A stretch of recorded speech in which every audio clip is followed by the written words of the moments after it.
வணக்கம். இன்றைய தினம் 2 டிசம்பர் 2024, டைம் வந்து 3:30 ஆகுது. இன்னைக்கு பார்த்தீங்கன்னா நாம் வந்து only Nifty and bank Nifty hourly break out மட்டும்தான் நம்ம பண்ணோம் இன்னைக்கு. ஏன்னா 5 மினிட்ஸ் பிரேக் அவுட்டில் ஒரு சில மாடிஃபிகேஷன்ஸ் ரன் ஆகிட்டுருக்கு. அதுவும் இல்லாமல் ஹவர்லி பிரேக் அவுட் வந்து நிறைய பேர் ஹவர்லி பிரேக் அவுட் கேட்கறதுனால ஹவர்லி பிரேக் அவுட்காக ஒரு புது ஸ்ட்ராட்டஜி, அதாவது ஆட்டோமேட்டிக்காக நம்ம டார்கெட் புக் பண்ணுற மாதிரி ஒரு ஸ்ட்ராட்டஜி வந்து டிஃபைன் பண்ணியிருக்கோம். இந்த ஸ்ட்ராட்டஜியை பற்றி நான் கிளியராக எக்ஸ்பிளைன் பண்ணுறேன். நம்ம ஆல்ரெடி ஹவர்லி பிரேக் அவுட் பண்ணிகிட்ருக்கோம். அந்த அடிப்படையில் இந்த ஸ்ட்ராட்டஜியை வந்து மாடிஃபை பண்ணி ஆட்டோமேட்டிக்காக கொண்டு வந்திருக்கோம். இந்த ஸ்ட்ராட்டஜி எப்படி ஒர்க் ஆகுதுன்னு பார்த்தீங்கன்னா, எல்லாமே ஒரே கான்செப்ட் தான். நம்மளை பொறுத்தவரை எல்லாமே ரேஞ்ச் பிரேக் அவுட் மட்டும்தான். இதை மாற்று ஸ்ட்ராட்டஜின்னு சொல்கிறதுக்கு இல்லை, இருக்கிறதுலையே கொஞ்சம் மாடிஃபிகேஷன் ஆகிருக்கு. என்னன்னு பார்த்தீங்கன்னா ரொம்ப சிம்பிள். ஃபஸ்ட்டு 1 hour மார்க்கெட் வந்த உடனே அந்த 1 hour ஹை அண்ட் லோவை வந்து பார்த்தீங்கன்னா இந்த மாதிரி க்ரீன் லைனும் இந்த ப்ளூ லைனும் வந்து மார்க் பண்ணிடும். இந்த இடத்துல பார்த்தீங்கன்னா அந்த ஹையை மார்க் பண்ணுறதுக்காக பி என்ட்ரின்னு இருக்குது, அதாவது பை என்ட்ரி. லோவை மார்க் பண்ணுறதுக்காக எஸ் என்ட்ரின்னு இருக்குது, செல் என்ட்ரி. இந்த 2 ரேஞ்சுடைய டிஃப்ரென்ஸை வந்து சரிபாதியாக பிரித்து அந்த இடம் வந்து எஸ்எல். உதாரணத்துக்கு பார்த்தீங்கன்னா இந்த இடத்துல 24,147ன்றது ஹை, 24,147ன்றது ஹை.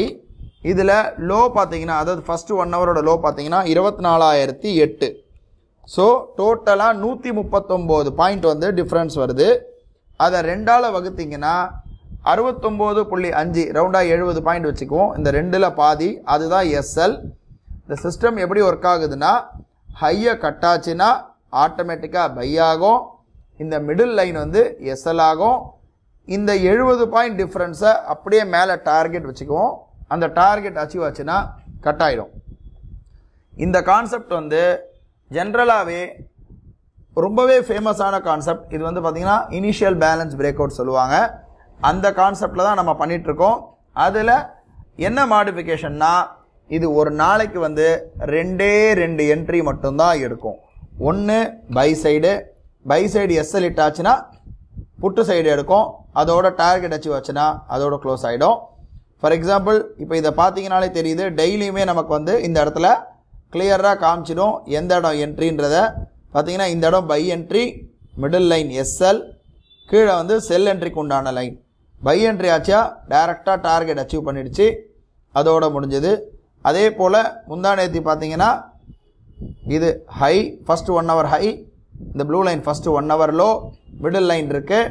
இந்த லோவை டச் ஆகும்போதே என்ட்ரி எடுக்கும், கீழே இருக்கிற லைன் வந்து நமக்கு டார்கெட் அச்சீவ் ஆகிருக்கும். இதே அடிப்படையில் தான் ஒர்க் ஆகுது.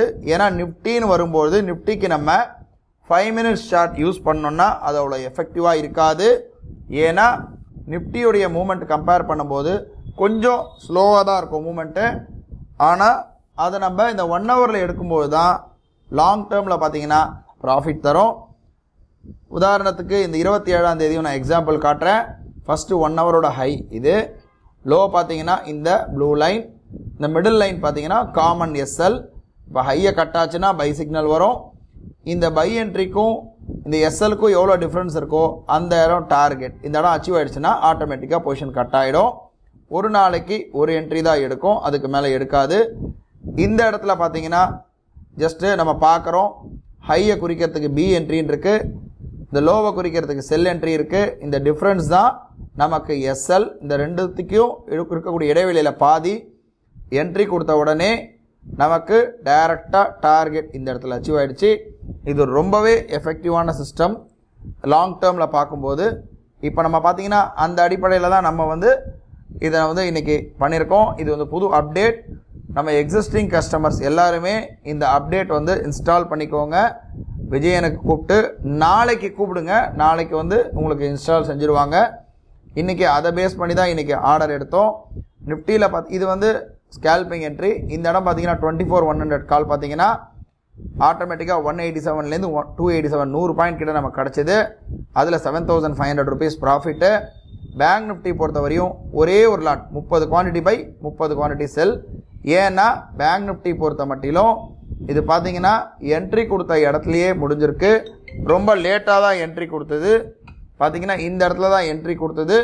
என்ட்ரி கொடுத்து அங்கேயே முடிஞ்சிருக்கு மார்க்கெட். அதனால் அதில் பார்த்தீங்கன்னா வெறும் 538 ரூபா கிட்ட மைனஸ். ஒரே ஒரு என்ட்ரி மட்டும் தான் பேங்க் நிஃப்டி என்ட்ரி பொறுத்த மட்டிலும். இன்றைக்கி நிறைய என்ட்ரி இல்லை. பேங்க் நிஃப்டி பார்த்தீங்கன்னா இந்த இடத்துல கரெக்டாக 576 என்ட்ரி கொடுத்து 558 க்ளோஸ் ஆகிருக்கு. ஓவரால் இன்றைக்கி பார்த்தீங்கன்னா 4874 ருபீஸ் கிட்ட ப்ராஃபிட் இருக்குது. நாளை ஒரு புது ட்ரேடில் சந்திக்கலாம். நன்றி.